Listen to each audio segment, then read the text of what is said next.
Well, I like real estate just because I like the benefit of being able to have a mortgage pay off real estate over time so that when I retire, I have something. I like the fact that it's boring. I want to be able to be entertained and travel and do a lot of things in my retirement, and that boring investment of real estate allows me to do that. Welcome to the Creating Wealth Show with Jason Hartman. You're about to learn a new slant on investing, some exciting techniques, and fresh new approaches to the world's most historically proven asset class that will enable you to create more wealth and freedom than you ever thought possible. Jason is a genuine self-made multimillionaire who's actually been there and done it. He's a successful investor, lender, developer, and entrepreneur who's owned properties in 11 states, had hundreds of tenants, and been involved in thousands of real estate transactions. This program will help you follow in Jason's footsteps on the road to your financial independence day. You really can do it. And now, here's your host, Jason Hartman, with the complete solution for real estate investors. Welcome to episode 1219. Thanks for joining us today. And we are going to talk about a few things today. Number one, where are the first-time buyers looking to buy their first home? And what does that mean to us as income property investors? What does the first-time buyer interest mean to us? Also, we asked you all, when you signed up for Meet the Masters, to tell us something interesting about yourself. And you know, we didn't have time to talk about this before, but we were reading the comments today, and we thought they were so, well, just delightful. So we want to share a few of those with you. And I've got our investment counselor, Carrie, with us here. She's been on the show before. Carrie, welcome back. Hey, Jason. Thanks for having me. So, first-time buyers. Well, this is not where they're looking, by the way. We should clarify that. This is where First American Title, that has a big research division, where they think first-time buyers should look, because these areas, and we're in several of these markets, have very good housing affordability, don't they? Yeah, that's right, Jason. It's surprising that several of these markets are good for retail, but mostly for investors, too, for being affordable. Yeah, so you mean retail, like a first-time buyer would buy a retail home versus an investor purchase, right? Right, yeah. The single-family newlyweds might be buying their first home, but these are ideal more for investors, I would say. Yeah. So some of the markets, you looked at this list of 10, and then you created a little bit of a little cheat sheet on it, which I thought was great. You just picked like 3 of the markets that we happen to be in. We're not in all of these markets, and I think for good reason in some cases. So for example, Memphis. Tell us a little bit about Memphis. Memphis is potentially our second longest running market. By the way, if anybody wants to know, and it's not on this list coincidentally, but that doesn't mean it's not good. It's still very good. Our longest running market that we have consistently recommended and been in since my appearance in this investor-only industry back in 2004 is, drumroll please, Indianapolis. That's our longest running market. Now, many of the other markets we've been in and out of over time because we're area agnostic. And when the prices go up too much and the rents don't keep up, we stop recommending them. So yeah, the first one you profiled was Memphis with your cheat sheet. Tell us a little bit about that. So Memphis, along with Indianapolis, like you said, and Cincinnati's on this list. So Dayton's pretty close there in the Ohio market. So those are some of the markets that you'll see the single families. A few multifamilies might come up. The price range will be around $60,000 to $140,000 for your purchase of the property. Your RV ratio, the rent to value ratio, will be around 1%, maybe a little bit higher, 1.2%. So you could get a $100,000 property and it'll rent at $1,000 a month. So that's your 1% RV. The years built, Ohio will be a little bit older. Memphis, Indianapolis will be somewhat in the mid-90s, but you're looking at an overall 1,900 new built. We do have some new builds in the Memphis and Mississippi markets. So One of the things I want to say, so basically what you did is you compared Memphis That was the most comparable, I guess, to Indianapolis and Northern Indiana, which is not Indianapolis. That's another market we have. And then York, Pennsylvania, our newest market. So good. I think that's a good analysis. Cash flow between $175 a month and $250 per month with normal financing. So yeah, that's a good comparison. I think that's very accurate. One thing I want to say, Carrie, is that it is important what we all call things so we can agree on the terms. And a funny trend has happened over the past, I'll just say several years, that people are calling multifamily, duplexes, triplexes, and fourplexes. And when it's 4 units and under, a fourplex and under, that's considered a residential property. You still get the normal residential, the really good, desirable financing on those, versus if it's 5 units or more, that's considered a commercial property and the financing is not nearly as good. But investors, I want to all try and agree on a term here. And what I mean by that is this. I don't think we should call duplexes, triplexes, and fourplexes multifamily. Yes, technically they are. I think those should be called plexes. And then 1 unit is obviously a single family home. Well, unless it's a condo. See, this is a little complicated. And multifamily, when most people hear that out in the broader world, outside of our little world, right? Multifamily is considered like an apartment complex. That might have 25 units or it might have 125 units. Okay. So I just sold a multifamily apartment complex that is 139 units that I own with one of our clients. By the way, Carrie, when the time comes, which won't be long, I can't wait to tell you that story of how I made over $1.4 million on that deal by procrastinating. That story's coming up. I can't tell you yet because we're just getting through the inspections now and the deal's not done. Okay. But I'm going to tell you later.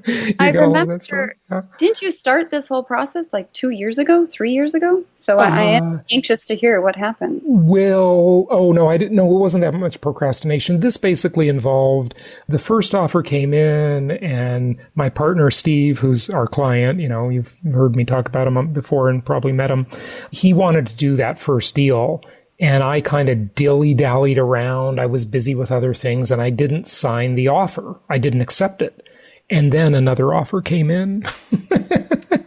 So procrastination can be a very lucrative habit sometimes. It's usually not, but once in a while it works for you. Anyway, so multifamily is over 5 units and over. Okay, let's agree that's what it's called. Plexes are 2 to 4 units. Okay, so anyway, a lot of you are saying multifamily, and I think we should distinguish that. So anyway, minor thing, call it whatever you want. That's just my opinion. I could be wrong. Okay, next one, Carrie. Well, on that, several of our local market specialists call it units or call it plexes, call it flats, call it, so it also depends on the market of what the terminology is. Exactly. That's a really good point because geographically it varies. I remember when we were recommending another market that we're not recommending right now because, again, the dynamics just don't continue to work. And what I mean by that, if you're new to the show, if you're already in the market and you've got a stabilized property, just keep your property and ride out the appreciation. Congratulations, good for you. And at some point, consider doing a 2-for-1 or a 3-for-1 exchange using a 1031 exchange. And I've done that myself many times and talked about it on the show. In this market, they called it a 4-family or a 3-family or a 2-family, meaning a duplex, triplex, or fourplex. So they do call it different things. It's regional. Yeah, good point. Yep. So another market on this list, going back to the most affordable cities, is Tampa, Florida, which we're starting to look at a little bit more markets within the Florida. Yeah, I'm a big fan of Tampa. It's great, but it just got too expensive. We did have some properties on the outskirts of Tampa, and even they got a little too expensive. So, Carrie, when you told me that you were working on onboarding a new local market specialist in the greater Tampa area, I was really excited. Yep, it'll be some good stuff there, some good new construction, quality homes. So that'll be really good for investors. If we can get it. And it's as the old saying goes, my mom always said, Jason, don't count your chickens before they hatch. Okay. So, yeah. Okay. But another market in Florida would be the Jacksonville and Dallas, Texas. They kind of compare as far as numbers. Okay. So you'll see single family, you'll see multiplexes. Am I calling it multiplexes? Is that right? I just call them plexes, but sure. Plexes. Yeah. And then some short-term rentals as well. So those price points will be a little bit higher. You'll be in the 140s to 350s, even higher for short-term rentals. Yeah. The RV ratio will be lower. You'll be at around a 0.7 to 1%. So just under, because the higher you go in the price of the property, the lower you're going to go on the rent-to-value ratio. Right, right. And that's probably even a little better than that for a short-term rental. But remember something, a short-term rental is more of a business and less of an investment, okay, because it requires a little more attention. And also, like I've said, I've warned you about that. I even registered a domain name related to this and my prediction. The short-term rentals, just remember, when the economy swings, be prepared. There's a lot of supply of those out there. I think they're fine. I just want you to look at the pro forma, and I want you to say to yourself and do the math based on, well, what if the overall income on that property declined by 20%? If that happened, would I still be happy with it? And with these particular properties, I think you would be happy with it because the numbers are still quite good. But there's a lot of froth out there. People buying $1 million short-term rental properties, $2 million short-term rental properties, and wow, the next big recessionary swing, I don't know. I think they're going to be in trouble. Exactly. Yeah, you got to look at it. Is it going to be good now as a short-term rental getting $1,300 a month, and in 5-10 years is it going to be good the same thing at $1,300 a month, not just or a week. I'm sorry, $1,300 a week or $1,300 a month. We'll even out. And I think you have some definite benefits on the short-term rental thing because it allows you to play in a more cyclical type segment of the market where you have, if you can only do 10 Fannie Mae and Freddie Mac loans, you've got a bigger loan balance working for you. So you've got more leverage. So there's definitely some benefits. Okay. No question about it. I just want you to be prepared and to say, I don't think that kind of income is going to last forever. Vacations are optional. And when a recession hits, they cut down on them. And yes, people might be nearby vacationers, right? They might be staycationers that just go rent a short-term rental within driving distance. That's all possible. I'm just being my conservative self. I want to always be that way. So, okay, go ahead. Tell us more on the cheat sheet. So the last one we have on the cheat sheet for one of our top markets is Jackson, Mississippi. This would be one of our highest cash flowing markets, I would say, where you net around $250 to $300 a month. They will be older properties as well, 1920s to 1990s, 1% plus RV ratio, and they're going to be in the lower end price range, $60,000 to $100,000, $115,000. Mostly, pretty much all of ours will be single families as well. And of course, you do have all the other maintenance issues of older homes as well. But, you find that nice property in the nice neighborhood, and you're going to be cash flowing pretty well in Jackson. The cash flow is great, and we have had some problems with one of our providers there. So, we have options, and our investment counselors will counsel you through the right properties and the right markets. One of the things we do here is not just investment counseling, but investment therapy.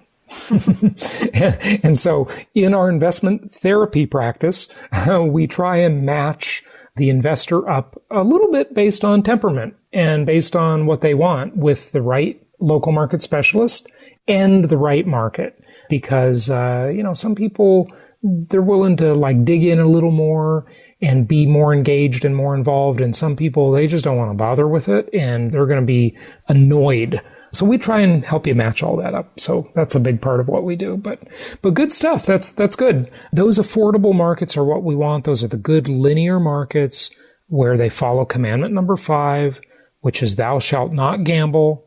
The property must make sense the day you buy it or you don't buy it. Okay.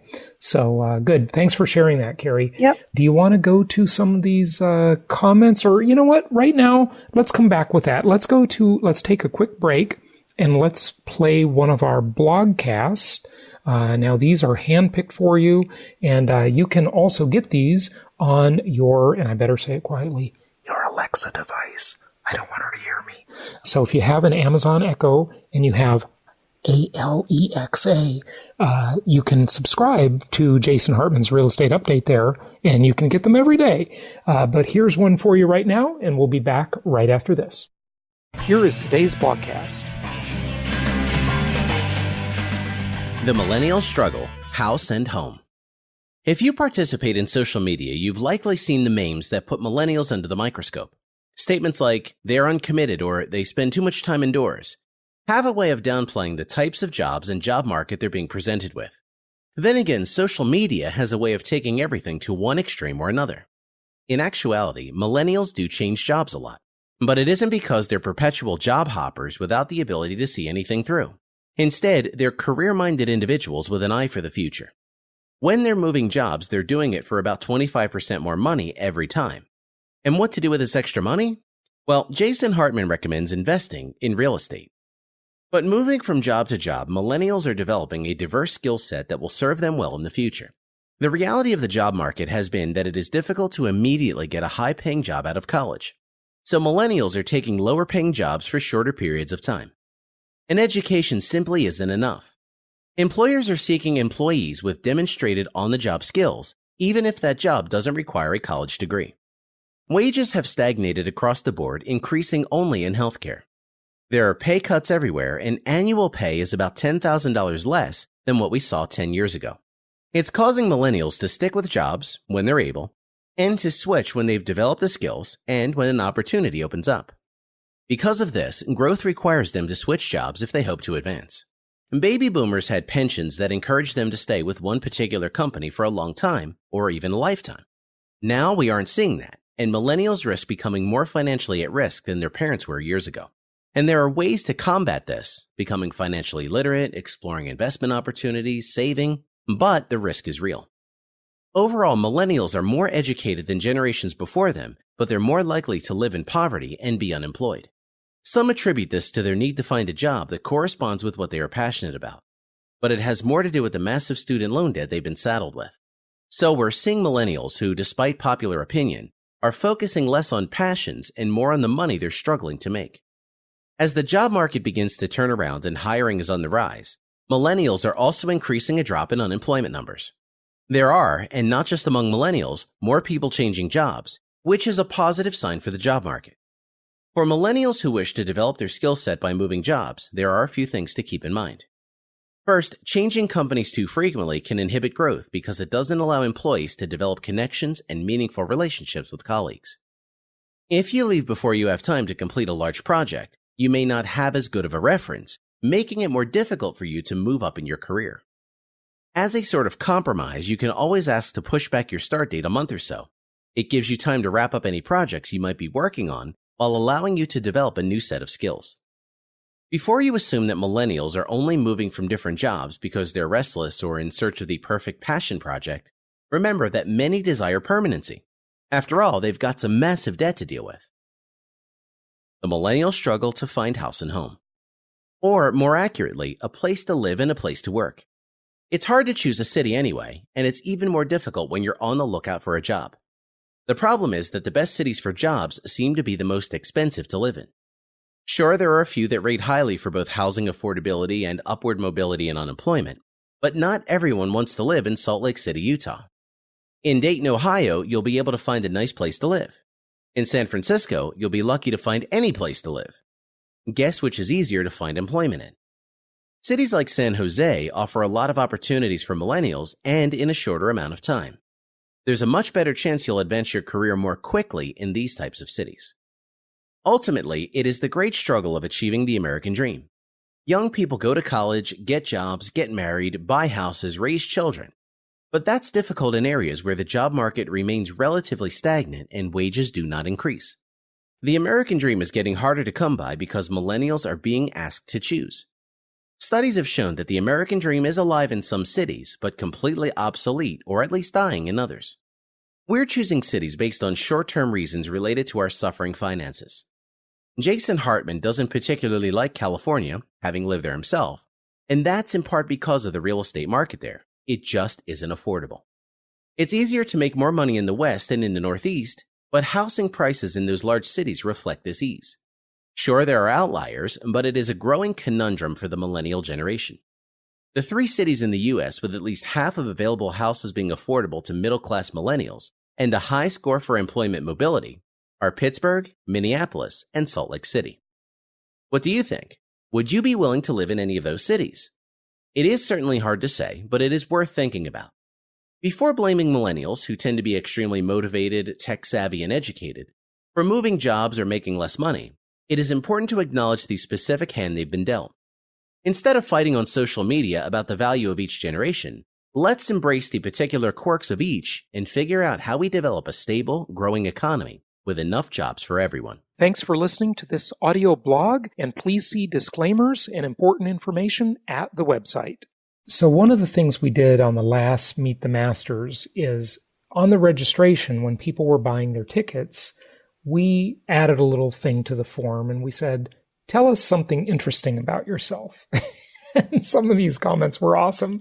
And we didn't do that right at the beginning. So I know you're thinking, I didn't see that when I registered for Meet the Masters. We did it like a few weeks into the registration process. So not all of you got to do this, but thanks to those of you who did. And we really enjoyed all of your comments. We can't read them all on the air. But the first one is from Michael. And what did he say, Carrie? Yeah, so Michael said, for 21 years of my life, home was on an island 20 miles by 30 miles. Wow. I wonder what island that was. I wish Michael would have told us. Michael, you got to go to jasonhartman.com/ask and tell us what island. I'm dying of curiosity. Just a little tiny island. That must have been a really interesting life there.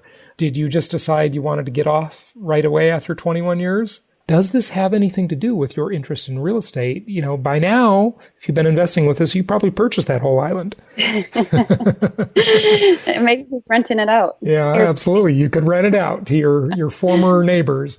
Okay, so Robert said that he's a full-time investor. That's really Robert and Anita.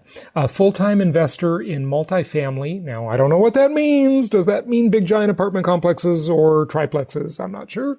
Passionate about real estate, citizen of the world, and has 3 different passports just in case. I love it. You know, my girlfriend, Carmen, has 3 different passports too. She has a U.S., she was born in Venezuela, and her family background is Spanish. So she can travel in and out of Europe real easily. And not that you'd want to go to Venezuela, but she's got 3 also. I'm quite envious. I wish I had another passport, you know, just in case you ever need one. I don't know why, but it sounds cool. Sounds like you're an international man of mystery. So that's good. Okay. This next comment is so cute. I love it. I love this next one. Carrie. Yeah. So Sean said, I have only kissed one girl in my life who is his wife of 24 years. Oh, that's so cute. That's so cute. So the only question is, we got to ask Sean's wife, but I wonder, is he a good kisser? See? We don't know. Okay. Kevin said, I visited 37 countries, 44 states within the U.S., and 24 of the U.S.'s national parks. Wow. That's amazing. 44 states, so you only got 6 more states to go to, and 37 countries. You're almost catching up with me. I'm at 83 now. One of my problems, Kevin, I tell you, I'm finding it really hard to get to 100 because I keep going back to the same countries over and over. Got to just get to 100. That's the goal. Anyway, okay, good. What is the next comment? So James says that he is a seasoned musical theater veteran with over 100 performance and production credits. Oh, that's got to be James that came to the Venture Alliance in Savannah, right, as a guest? Yep, it is James. Oh, yeah, that's awesome. James is doing some great stuff with his theater company, and just really a great message behind it and all that stuff. So good job. That's awesome. Okay, so Nathan said that he just got his private pilot's license, and that is so cool. Nathan, be careful. Okay. I was close to getting my private pilot's license, and I got to tell you, I love aviation. I'm a big fan. I have 33 hours of flying experience, and the hardest part, well, I think it's the hardest part of flying a plane is landing. Taking off is really quite easy. The wind just picks you right up. But landing that's hard. And I did land a couple of times when I was over in Hawaii. I took a lesson over there, and I find it to be a really cool thing when you go visit places. See if you can take a flying lesson there. And I did that in Canada, once on the east coast of Canada. I did it in Hawaii, and I also did it in Iceland, which I thought was interesting. It's neat when you can just go take a private plane out and fly it. But here's what happened. I went to ground school to get my pilot's license, and this was about 15 years ago. And for once in my life, Carrie, I actually listened to my mother. And guess what she said? She said, Jason, you are too busy to fly often. And if you don't fly often, you're going to have an accident. And she said, take that up after you decide to retire or take it easy in your life, not when you're really motivated in business and, doing all this other stuff. Do it when you can fly every week, and then you'll be good at it. And you know what? I think that was great advice. I never got my license because of that. Mom told me not to, and I actually listened to her, and I think she was right. The big deal in flying is the 200-hour mark. If you get 200 hours under your belt, your insurance goes way down. You're probably going to live. But until then, you better be really careful. So Nathan, be careful. But congratulations. That's awesome. I love that. All right. What's the next one? Another James, he said he's ran with the bulls in Spain. Wow. James, are you crazy? That is something else. That is super scary. I'd love to hear more about that one. Wow. Yeah. Well, he made it out, so that's good. Yeah, apparently he made it. Now, when you saw James at Meet the Masters, did he have any wounds or anything, like a big gouge in his chest from horns or anything? Hopefully not, right? Yeah. Clean cut. Yeah, good. Very good. Yeah, that's awesome. Hey, these were awesome comments. Sorry we couldn't read them all. We had a whole bunch more, and they're all great. So thank you for sharing an intimate look in your life, especially that you only kiss one girl. That's cool. Thank you for that. And Carrie, let's wrap it up. Any closing thoughts, anything going on in the market you want to share with our listeners, questions that your clients are asking you as an investment counselor, or anything in particular? A lot of it is just which market to invest in, what we just went over, where to start, how to get going. So have a session with your investment counselor. We kind of covered some of the basics for which markets are good for appreciation, cash flow. But yeah, for the most part, it's getting started or getting past that number 10 mark. So working with a lot of clients on portfolio financing and finishing up their conventional loans. Right. And what you mean by finishing up is getting them their first 10.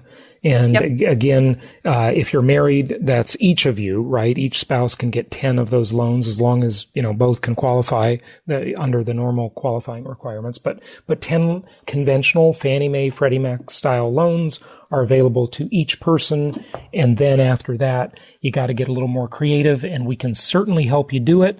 It's not going to be quite as good a deal as those conventional, what they call agency loans, but still there's some very good non-conventional financing out there, and we have a lot of good sources for that, so we can help you with that too. So great, good stuff. Carrie, thanks for joining me. Thank you to all of you who have been forwarding your spam to me at reviews@jasonhartman.com. Please forward your real estate spam. And here's what I mean by that is there are some unscrupulous people out there who are spamming.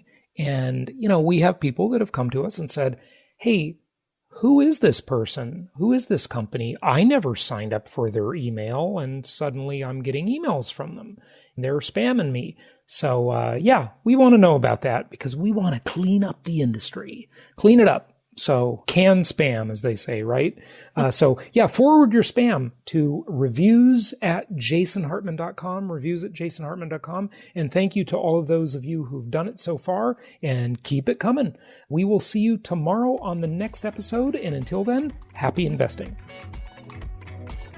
Thank you so much for listening. Please be sure to subscribe so that you don't miss any episodes. Be sure to check out the show's specific website and our general website, hartmanmedia.com, for appropriate disclaimers and terms of service. Remember that guest opinions are their own, and if you require specific legal or tax advice or advice in any other specialized area, please consult an appropriate professional.